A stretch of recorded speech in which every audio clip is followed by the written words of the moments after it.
How did Thomas desire to recognize Jesus? What proof did he want? Thomas could have simply said, "Unless I see the Lord, I will not believe." But Thomas seems fixated on recognizing the Lord by his wounds.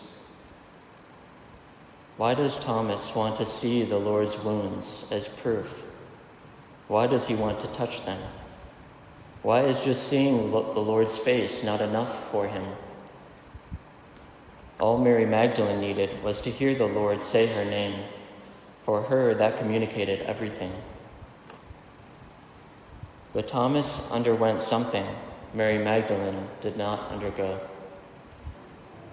He abandoned the Lord in his hour of trial, while Mary Magdalene remained faithful.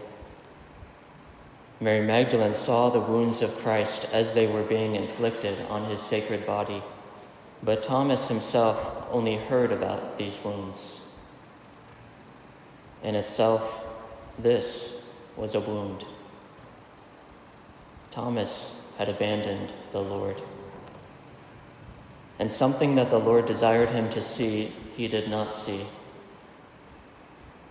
Thomas had abandoned his friend, his rabbi, God himself, who had given everything for him, his sacred body, his precious blood. Was he not a part of these wounds inflicted on our Lord, instead of being a consoling presence to him in his passion? Would Thomas not have been horrified that he had done this? So maybe rightly, Thomas is fixated on the Lord's wounds because he wants to recognize what he has done.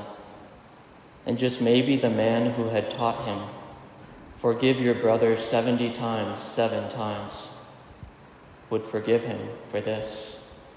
Perhaps the Lord's mercy would go so far as to show him these wounds, no longer causing death, but causing mercy.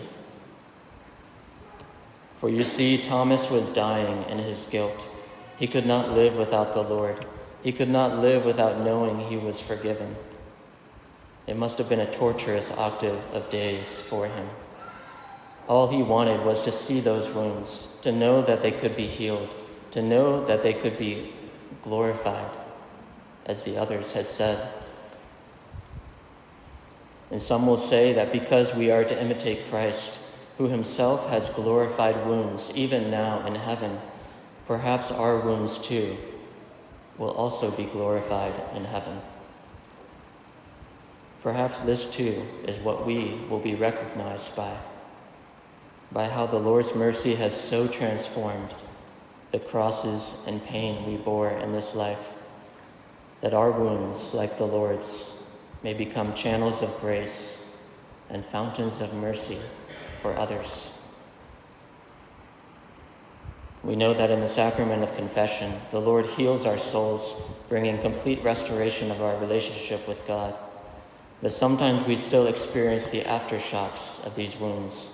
And even though we have been healed, there remain scars that bother us. Maybe today you can have a moment of imaginative prayer where you bring before the Lord your wounds, whether a wound you inflicted on our Lord or a wound inflicted upon you. And just ask the Lord to touch that place, to extend his hand into your hand, to that place in your heart, in your soul, perhaps even a physical scar or symptom on your body. How does the Lord react to your wound? How does the Lord meet you in your woundedness? Does he say, "Peace be with you"? Perhaps he says, "Put your finger here and see my hands, touch my side. See how I am wounded too. See my love and mercy for you.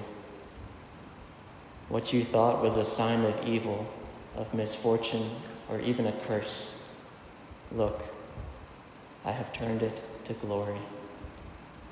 My mercy has transformed your wounds, like mine, into the victory of love and mercy. Do not be unbelieving, but believe. In the Eucharist this morning, let the wounded healer himself come into your wounded and broken body, so that perhaps, rather than wounds that you curse, your wounds may become sacred wounds like our Lord's, that you, like Thomas, may be transformed and cry out, "My Lord and my God."